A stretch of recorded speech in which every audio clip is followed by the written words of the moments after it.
আদপে রয়েছে কিনা, থাকলে সেটা ওয়ার্কিং ফ্যাসিলিটিসে বা ওয়ার্কিং কন্ডিশনে ছিল কিনা। যদি এই ব্যাপারে রাজ্যের সরকারের কাছে কোনো তথ্য থাকে তাহলে নিশ্চিতভাবে এগুলোর যে রুটিন চেক আপ হওয়ার কথা সেই তথ্য রাজ্যের সরকার কেন এখনও প্রকাশ্যে নিয়ে আসছে না। 2.5 ঘন্টা ধরে একটা হলং বাংলো জ্বলে খাক হয়ে গেল, অথচ তার সেফটি সিকিউরিটি তার রক্ষণাবেক্ষণ এই সম্পর্কে কোনো কথা না বলে এসির থেকে হয়েছে। আচ্ছা, এই সময়কালে যারা উত্তরবঙ্গে গিয়েছে, এখন উত্তরবঙ্গে ভয়ঙ্কর বৃষ্টি হচ্ছে, সেই বৃষ্টির মাঝখানে কারা এসি ব্যবহার করলো, কারা এসি চালালো, এই প্রশ্নগুলোও যেরকম রয়েছে। আর এই এসির যে সার্কিট লাইনগুলো আছে সেগুলোকে চেক আপ করা হয়েছে, এখানে অগ্নি নির্বাপক যে যন্ত্র আছে সেগুলো কবে পরীক্ষা করা হয়েছে, এই সমস্ত বিষয় তদন্তের আওতায় নিয়ে আসা উচিত। সাথে সাথে ওখানে যারা দায়িত্বে রয়েছেন তারা কি বলছেন এই বিষয়গুলো নিশ্চিতভাবে রাজ্যের সরকারের পক্ষ থেকে আগামী দিনে মানুষের কাছে উত্তর দিতে হবে।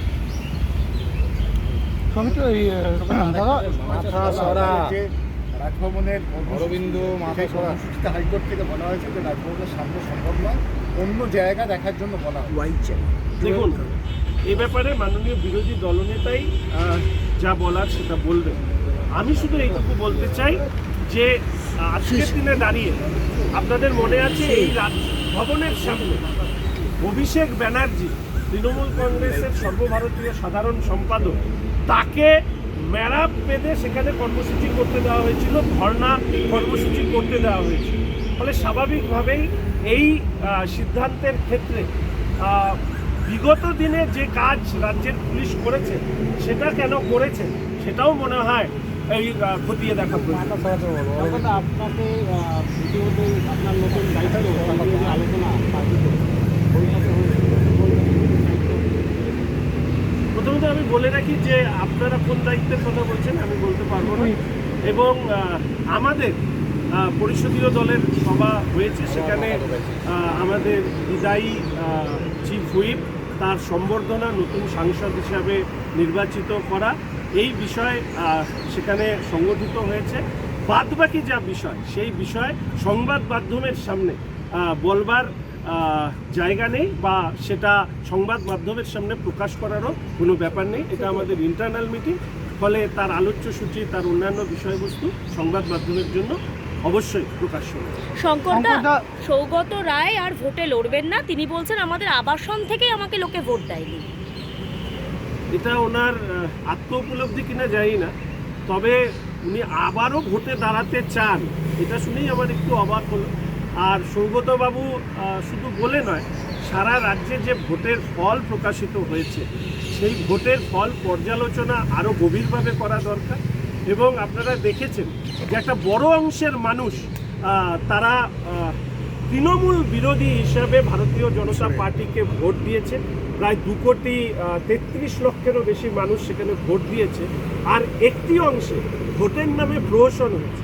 আমি ইতিমধ্যে আপনাদেরকে বলেছি যে কুচবিহারের 160টি বুথে তৃণমূল কংগ্রেস 1 লক্ষ কাছাকাছি লিড পেয়েছে। কেশপুরের আমাদের মাননীয় প্রার্থী বিধায়ক হিরণ চট্টোপাধ্যায় তিনি বুথভিত্তিক ফলাফল দেখিয়ে বলেছেন যে এটা কী করে সম্ভব। এবং আপনাদেরই কাছে কলকাতার পার্শ্ববর্তী একটি লোকসভা কেন্দ্রে এমন পরিস্থিতি তৈরি করেছে তৃণমূল কংগ্রেস, সেখান থেকে প্রার্থী বিভিন্ন দলের প্রার্থীরা বেরিয়ে এসছেন।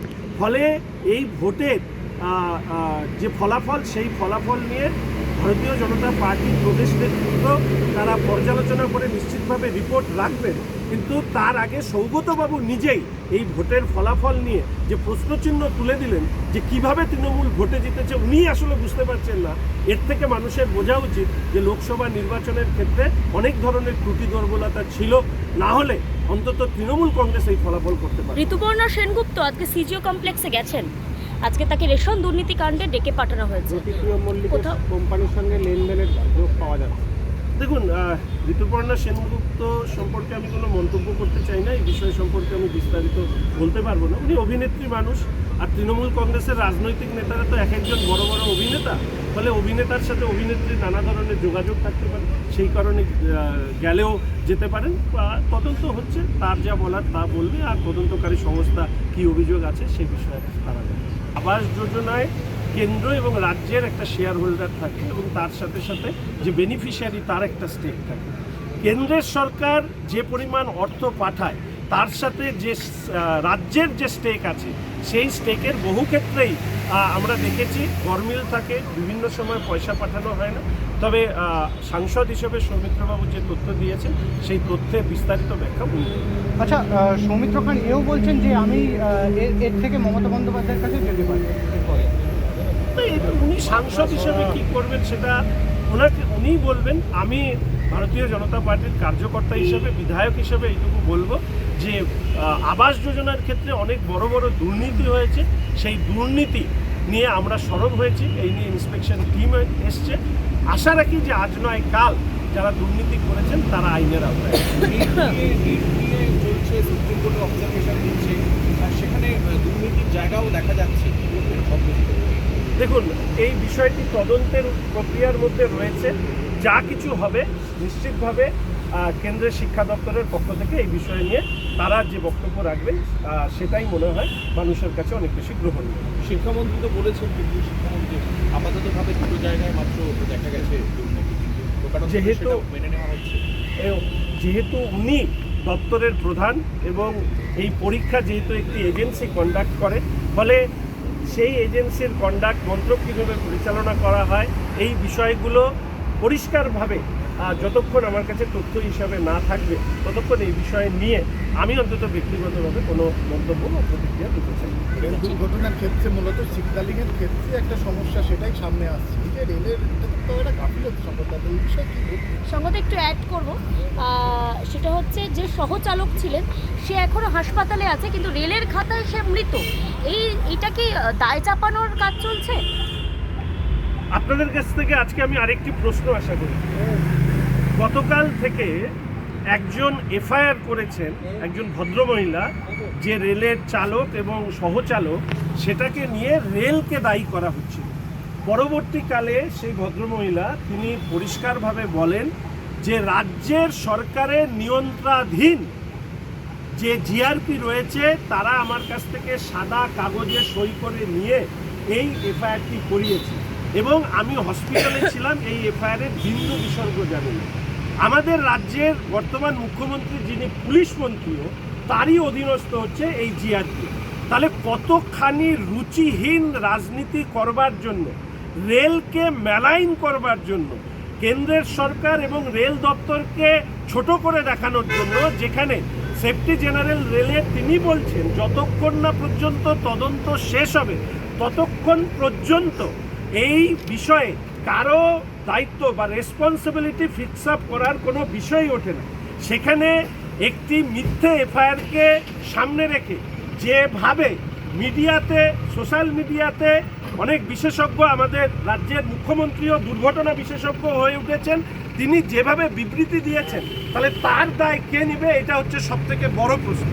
দ্বিতীয়ত বিষয় হচ্ছে আপনারা যে প্রশ্ন করেছেন সহকারী চালকের ব্যাপারে, আমি মনে করি যে এই ব্যাপারেও রেলকে খতিয়ে দেখা দরকার যে এই তথ্য রেল বোর্ডের কাছে কে দিয়েছে। কেননা জিআরপিএফ এর ভূমিকা নিয়ে কিন্তু মানুষের মনে প্রশ্ন উঠেছে যে যিনি অভিযোগ করেননি জিআরপির কিসের তারা ছিল যে সেখানে চালক সহচালকের বিরুদ্ধে একটা এফআইআর, যিনি প্যাসেঞ্জার, যিনি জানেনই না হসপিটালে ভর্তি আছেন, তার কাছ থেকে সাদা কাগজে সই করে এটা করতে হয়েছে। আমার ধারণা রাজ্যের পুলিশ মন্ত্রী রাজ্যের পুলিশকে নিজের শাখা সংগঠনে পরিণত করেছে, আর সেই শাখা সংগঠনের একাংশ তাবেদারিতে এত ব্যস্ত যে কার নির্দেশে আমি জানি না এই ধরনের ভুয়ো এফআইআর করেছে। আমি চাই যে রেল বোর্ড, রেল মন্ত্রক অবিলম্বে এই এফআইআর নিয়ে অবশ্যই তদন্ত করে দেখা উচিত যে এই দুর্ঘটনা রেল পুলিশ, বিশেষ করে জিআরপিএফ এর ভূমিকা কি ছিল, এটাও মনে হয় তদন্তের আওতায় আসা দরকার। আপনি পুলিশের কথা বললেন, কলকাতা পুলিশের তরফ থেকে বিরোধী দলনেতা শুভেন্দু অধিকারী বা রাজভবনের সামনে ধর্ণা দেওয়ার অনুমতি চেয়েছিল, কিন্তু জয়েন্ট সিপি জানিয়ে দিয়েছে যে ওই জায়গা দেওয়া যাবে না, আপনারা ওয়াই চ্যানেলে করতে পারেন। দেখুন, বারংবার আমরা একটা কথা বলি যে রাজ্যের পুলিশ মন্ত্রীর অধীনস্থ পুলিশ মন্ত্রক, এটা আমাকে দুঃখের সঙ্গে বলতে হচ্ছে, রাজ্যের বড় বড় পুলিশ আধিকারিকের একাংশ তারা কালীঘাটের গৃহস্থের কাজ করতে ব্যস্ত। কালীঘাটের গৃহস্থের কাজ করা এই পুলিশ আধিকারিকরা পুলিশ মন্ত্রীর নির্দেশ মতো যারা বিরোধী দলনেতাকে আটকাতে ব্যস্ত এবং তার সাথে সাথে তৃণমূল কংগ্রেসের সর্বভারতীয় সাধারণ সম্পাদক তথা সাংসদ অভিষেক বন্দ্যোপাধ্যায়কে 144 ধারা জারি থাকা সত্ত্বেও রাজভবনের সামনে ধর্ণা দিতে সহযোগিতা করতে ব্যস্ত। ফলে এই পুলিশের দ্বিচারিতা নিয়ে কত কথা বললে এদের মুখ খুলবে বা এদের চক্ষু লজ্জা হবে বলে আমার জানা নেই। আমি আবার বলছি যে লোকসভা নির্বাচনেও পশ্চিমবঙ্গের মানুষ তার যে ভোট, সেই ভোট একটাই ইঙ্গিত দিয়েছে, তৃণমূল কংগ্রেসের বিসর্জন, যেটা হয়তো সর্বক্ষেত্রে পরিলক্ষিত হয়নি। এই পুলিশ তখনই সঠিক রাস্তায় আসবে যেদিন এই সরকারের অপশাসন শেষ হবে, রাজ্যে বিজেপির সরকারের ক্ষমতায় আসবে।